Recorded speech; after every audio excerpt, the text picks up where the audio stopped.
Nature for you मैगफी से आज आपका क्लास होने जा रहा है सर सैयद अहमद खां का, जो सर सैयद अहमद खां ने लिखा है रेया। ये 7वां चैप्टर आपका, तो लगभग मैंने आपका 7 चैप्टर कंप्लीट कर दिया। अगर आप चैनल पर नए हैं तो चैनल को सब्सक्राइब जरूर कर लेंगे। और ये अब आपका चैनल नहीं रहा, ये आपका क्लास हो चुका, तो आप अपने क्लास को सब्सक्राइब कर लेंगे और क्लास में डेली समय पे अटेंडेंस अपना बनवाएंगे। ठीक है, तो आगे हम पहले पढ़ते हैं कि सर सैयद अहमद खां के हालात ज़िंदगी के बारे में बताया है, फिर हम आगे पढ़ेंगे रेया के बारे में, रेया चैप्टर क्या कहता है। ठीक है, तो पहले सर सैयद अहमद खां। सर सैयद अहमद खां दिल्ली के एक मुअज़्ज़िज़ घराने में 1817 में पैदा हुए। तो ये मुअज़्ज़िज़ घराने में पैदा हुए यानी इज़्ज़तदार ख़ानदान में पैदा हुए घराने में, और 1817 में इनकी पैदाइश हुई सर सैयद अहमद खां की। सर सैयद की तरबियत इनके वालदा के ज़ेर साया हुई, यानी सर सैयद जो इनकी परवरिश बड़े जो हुए वो अपनी वालदा यानी माँ के ज़ेर असर हुई। तहसील इल्म के बाद यानी तालीम हासिल करने के बाद 1862 में गाज़ीपुर में उन्होंने एक अंजुमन साइंटिफिक सोसाइटी के नाम से बनाई। यानी जब उनकी तालीम कंप्लीट हो गई, पूरी हो गई, तो 1862 में गाज़ीपुर में, कहाँ ऑब्जेक्टिव है आपका, 1862 में गाज़ीपुर में उन्होंने एक अंजुमन खोला जिसका नाम था साइंटिफिक सोसाइटी। तो ऑब्जेक्टिव होगा कि सर सैयद ने जो गाज़ीपुर में एक अंजुमन खोला उसका नाम क्या था, तो साइंटिफिक सोसाइटी के नाम से खोला था, है ना। तो ये ऑब्जेक्टिव क्लियर। अब कह रहा है कि 1869 में, कब, 1869 में सर सैयद इंग्लिस्तान गए, यानी इंग्लिस्तान हम इंग्लैंड को कहते हैं। ठीक है, सर सैयद 1869 में इंग्लैंड गए। वापस आकर उन्होंने तहज़ीबुल अखलाक नाम से एक रिसाला निकाला। कौन सा, तो सवाल होगा कि सर सैयद अहमद खां के एक रिसाले का क्या नाम था, तहज़ीबुल अखलाक, जिसमें समाजी तहज़ीबी और अदबी मज़ामीन साया हुए थे, यानी जिसमें समाजी और अदबी, तो तहज़ीबी अदबी मज़ामीन के थे। ठीक है, रिसाला जारी किया था। अब कह रहा है कि सर सैयद अहमद खान ने अलीगढ़ में एक स्कूल खोला, अलीगढ़ में। अब आगे कह रहा है सर सैयद अहमद खान अलीगढ़ में एक स्कूल खोला जो 1817 में, है ना। सर सैयद अहमद खान ने अलीगढ़ में एक स्कूल खोला 1878 में। कब खोला, 1878 में। मोहम्मदन इंग्लो ओरिएंटल कॉलेज, क्या नाम था, मोहम्मदन इंग्लो ओरिएंटल कॉलेज। और फिर अलीगढ़ मुस्लिम यूनिवर्सिटी के शक्ल में उभर कर सामने, यानी उसी की तब्दीली की, और वो किस नाम से, अलीगढ़ मुस्लिम यूनिवर्सिटी के नाम से, जो आज बहुत फेमस है, मशहूर है, आप सब जानते हैं। अब कह रहा है कि 1878 में सर सैयद को सर का खिताब मिला। तो दोस्तों ऑब्जेक्टिव पूछता है कि सर सैयद अहमद खां को सर का खिताब कब मिला, सर सैयद अहमद खां को सर का खिताब कब मिला, तो 1878 में, जो उनके नाम का एक हिस्सा बन गया और ज़िंदगी भर इनके नाम का एक हिस्सा बन गया, जिसे आप जानते हैं सर सैयद अहमद खां कहते हैं। सर सैयद अहमद खां की तसानीफ़ में आसार सनादीद असबाब बगावत हिंद ख़ास तौर पर अहमियत। तो इनकी 2 तसानीफ़ है, जो आसार सनादीद असबाब बगावत हिंद, जो कि ख़ास अहमियत रखती है ना। तो 2 है, आसार सनादीद असबाब बगावत हिंद। आगे हम पढ़ते हैं कि उर्दू की नई इल्मी नसर की बुनियाद डालने के साथ साथ सर सैयद ने उर्दू में मुख्तसर मजमून निगारी को फ़रोग़ दिया, है ना। नसरी बुनियाद डालने के साथ साथ उन्होंने क्या किया, मुख्तसर मजमून यानी थोड़े छोटे मजमून को फ़रोग़ दिया, बुलंदी तक पहुँचाया। लंबी तहरीरों की बजाय, यानी लंबे लंबे मजमूनों के बजाय चंद सिफ़ात में काम की बातें कहने का फ़न सर सैयद ने आम किया। यानी किसी भी बातों को लंबे लंबे तहरीरों के बजाय हम कम लफ्ज़ों में, चंद अल्फाजों में अपनी सारी बातों को कह देना, ये फ़न का शुरुआत जो था सर सैयद अहमद ने किया।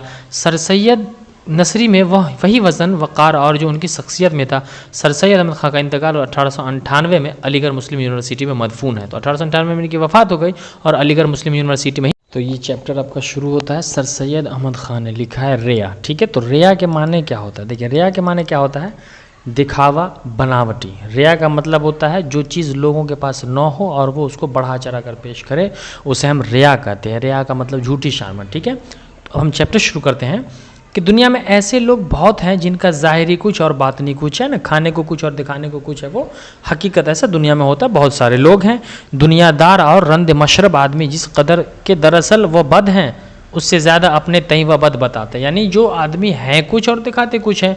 दीनदारी की बनावट करने वाले जिस कदर के होते हैं उससे ज़्यादा नेक अपने आप को जतलाते हैं। जैसे आप देखते होंगे कि बहुत सारे लोग आज नमाज तो कम पढ़ते हैं लेकिन टोपी डेली बदलते हैं, है ना, लिबास सादा पहनते हैं। वो अपने आप को जितने नमाजी या इबादत गाह होते नहीं है इबादत वाले, वो उससे ज़्यादा कहीं दिखाने की कोशिश करते हैं मोहल्ले समाज वालों को कि देखो हम ऐसे हैं, हम ऐसे हैं।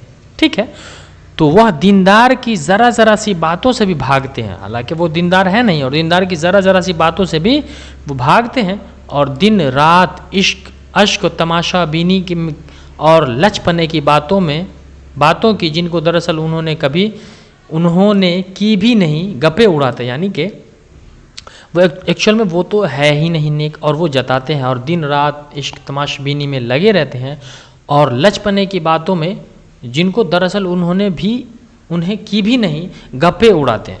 ये हज़रत बेशुमार गुनाहों और बदियों को एक ज़ाहिरी दीनदारी के पर्दे में छुपाते हैं और टट्टी की उछल में शिकार खेलते हैं, यानी कि कहा जाता है कि धोखे की टट्टी मलबूते शरीफाना है। ये हज़रत जो होते हैं वो अपनी गुनाहों को और बदियों को नेकी के पर्दे में छुपा करके रखते हैं और अपने आप को अच्छा और नेक इंसान जाहिर करने की कोशिश करते हैं। इसे हम रियाकार कहते हैं, बनावट कहते हैं, कि मतलब कि इंसानियत के तौर पर वो धोखा दे, वो अपने आप को होते कुछ नहीं और दिखाते सब कुछ है कि मैं ही सब कुछ हूँ। उसे ही कहा गया कि धोखे की टट्टी मलबूते शरीफाना, यानी हैं अंदर से कुछ और लेकिन अपने आप को शरीफाना ठाट बाट दिखाते हैं। मैं समझता हूँ कि ये दोनों किस्म के आदमी चंदा बड़े नहीं हैं, मगर एक तीसरे किस्म, ये मतलब कह रहे हैं कि ये दोनों किस्म के चंदा बुरे नहीं हैं, मगर एक और तीसरे किस्म के लोग हैं। यानी ये दो तो हो गया कि एक तो होते हैं जो अच्छे होते हैं, वो अपने आप को नहीं जताते कि हम अच्छे हैं, छिपा के रखते हैं। एक जो बुरे होते हैं वो अपने आप को हर वक्त कहते हैं कि हम बुरे हैं। और एक तीसरे किस्म की जो इन दोनों किस्मों से अलहदा हैं, और इन्हीं का कुछ जिक्र मैं इस तहरीर में करना चाहता हूँ, इस लिखावट में मैं उन्हीं तीसरे किस्म के बारे के लोगों में, कि इनकी बनावट एक और ही अजीब किस्म की है। भैया ये दोनों तो हैं ही, ये जो हैं इनकी मतलब ये अलग ही किस्म के हैं।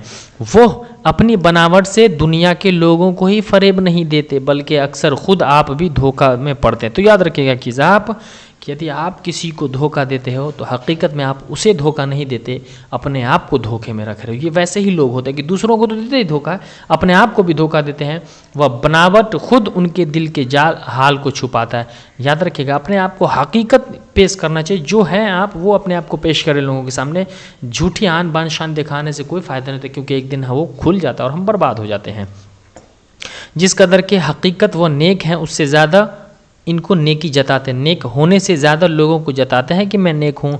फिर तो वह लोग या अपनी बदियों पर ख्याल ही नहीं करते, या उन बदियों को नेकियां समझते। अच्छा, बुरे लोग क्या होते हैं? अपनी बदियों पर ख्याल नहीं, है ना, अपने ऊपर ख्याल नहीं, दूसरे पर नज़र रखता है, या फिर अपनी उन बदियों को, बुराइयों को वो नेकी समझते हैं।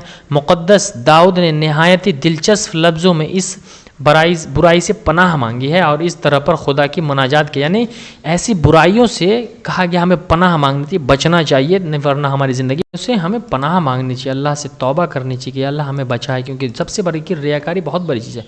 कौन अपनी गलतियों को समझ सकता है? यानी कह रहा है कि अब मुनाजात अल्लाह से हमें कहना चाहिए कि कौन अपनी गलतियों को समझ सकता है, मुझको मेरे पोशीदा ऐबों से पाक कर। अल्लाह से कह रहा है कि अपनी गलती को हम नहीं भेज सकते, अल्लाह हमें अपने पोशीदा यानी छुपे हुए ऐबों से पाक कर दे।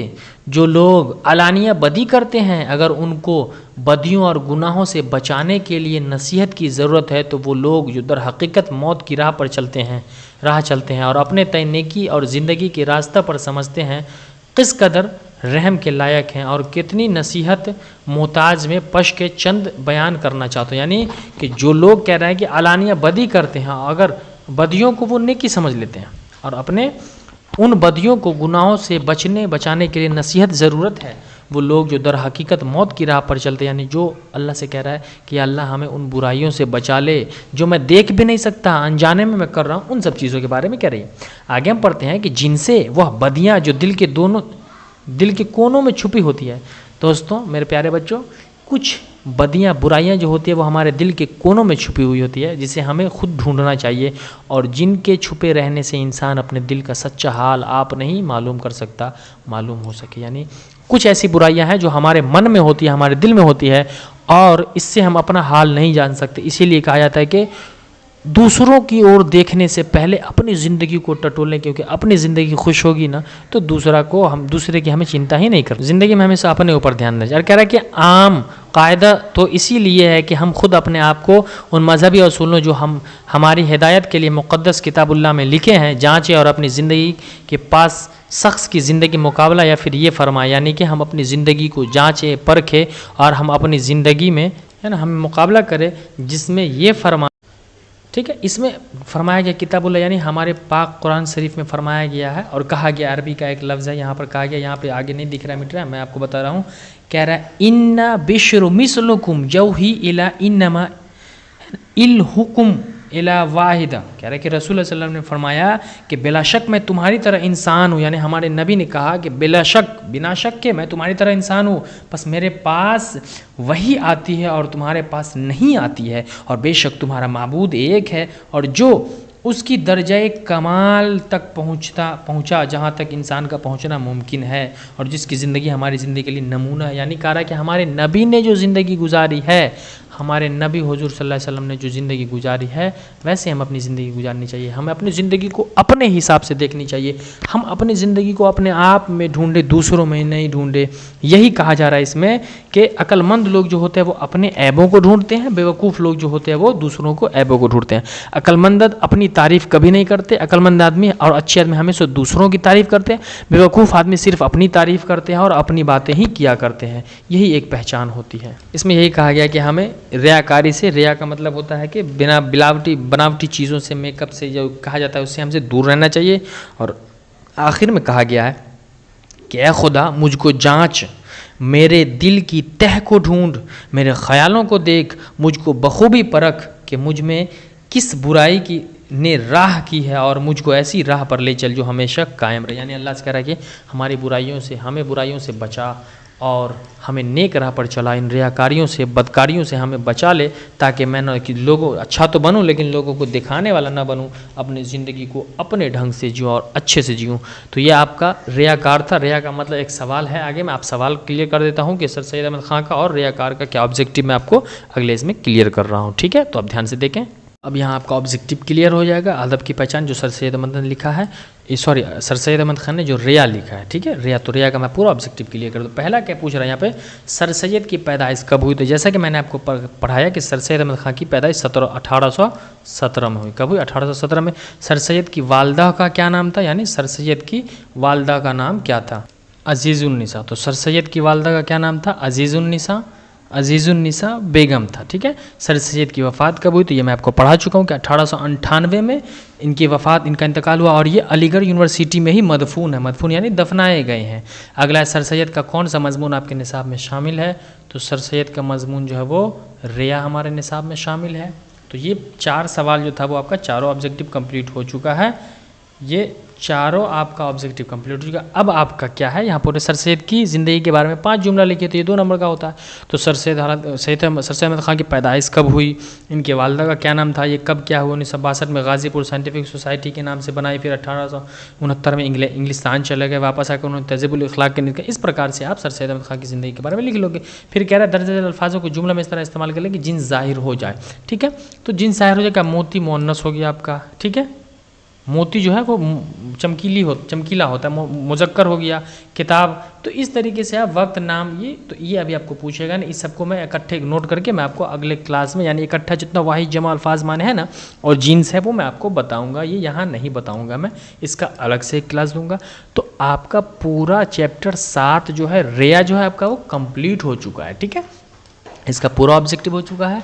और जो भी नए बच्चे जुड़े हैं हमारे साथ हमारे चैनल पे, तो वो अपना नाम ज़रूर बताएंगे कि सर मैं कौन हूँ, ताकि मुझे पता चलेगा कि क्लास आप लेते हैं। तो नए बच्चे जितने हैं प्लीज़ वीडियो पूरा देखें और अपना नाम कमेंट बॉक्स में ज़रूर बताएं, नए बच्चों के लिए, ताकि मुझे अच्छा लगेगा कि हर दिन मेरे साथ एक नए बच्चे जुड़ रहे हैं। धन्यवाद।